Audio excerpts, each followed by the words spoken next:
Welcome everybody to Extreme Power No Handling, and today we're dealing with the 1995 Audi RS2 Avant. Now it has 914 horsepower, 615 pounds-feet of torque from a twin turbocharged V8 engine, and the car itself weighs 3,625 pounds.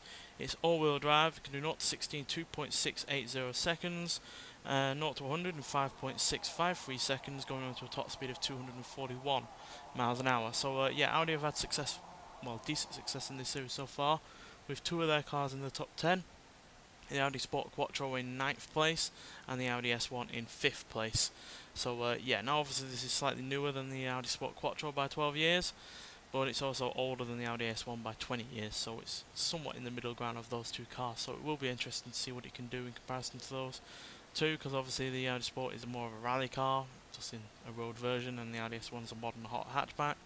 This is obviously an estate, but from the mid-90s, so yeah, I'm just hoping its age isn't to go against it too badly. Now obviously it's got a much more powerful engine, much bigger engine as well than it had originally, and obviously that means more power going for those wheels, which will obviously help because it is all-wheel drive, but that's also got to deal with the wet and the puddles as well. So yeah, I'm hoping the age of this car does not, come into play.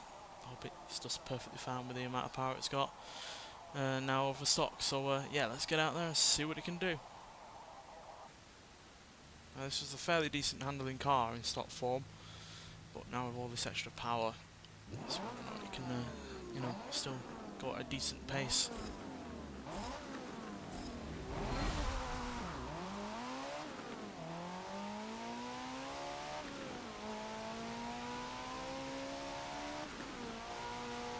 Well, it's got some decent speed on it in the first straight.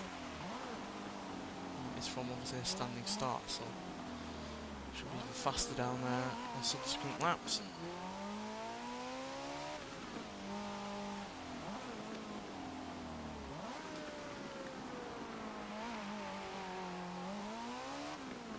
Well, the big time killer with a lot of cars in this series has been bad brakes, so as long as the brakes are alright, we should be set for a good time. They seem okay. So got the hold out.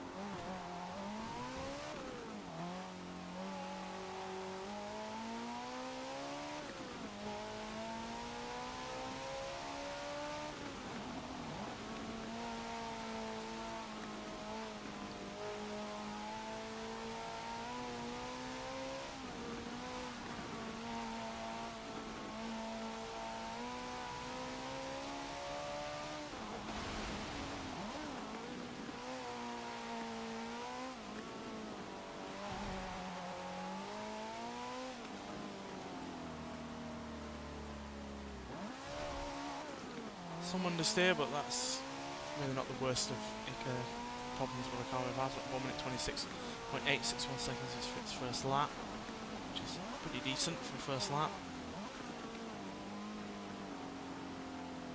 Most cars that do get a 1 minute 30 under first lap do tend to do well, so hopefully this will be one of them.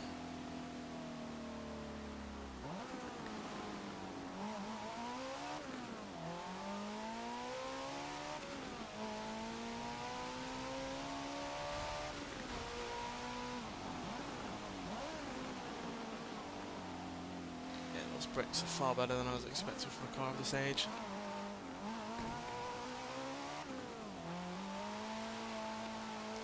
Obviously there is some understeer we have to contend with, but that generally is manageable. I'm more worried if there was lots and lots of oversteer, because that kind of slows down a lot more than understeer will.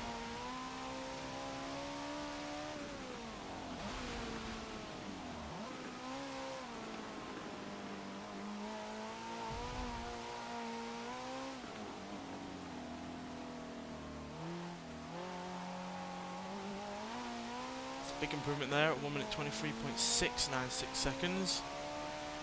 Getting awfully close to getting to the top 10, I think. Good if we do, so then we have 3 Audis in that top 10. Making them easily one of the most successful car manufacturers on the series.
slight improvement there at 1 minute 23.240 seconds. So I have to say this car's performed a lot better than I'd expected it to do.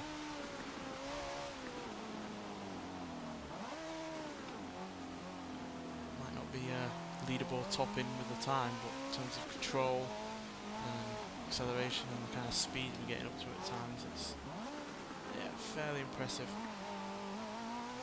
especially for a car of its age.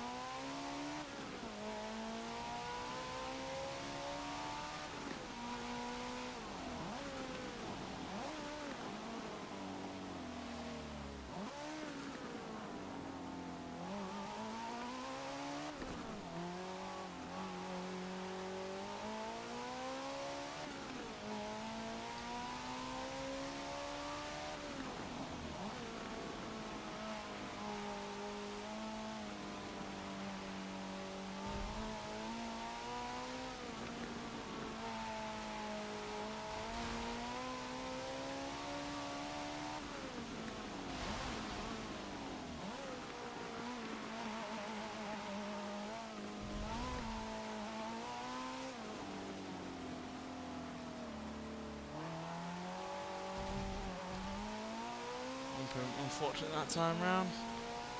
I have to say, even though the understeer is not generally a problem, it does, I think, limit the kind of time that we're going to be able to get up to. On the one-time understeer does come into play is on the final lap, which is not obviously helpful.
Well, that's still a solid time there at 1 minute 23.240 seconds, despite not improving for the last couple of laps there.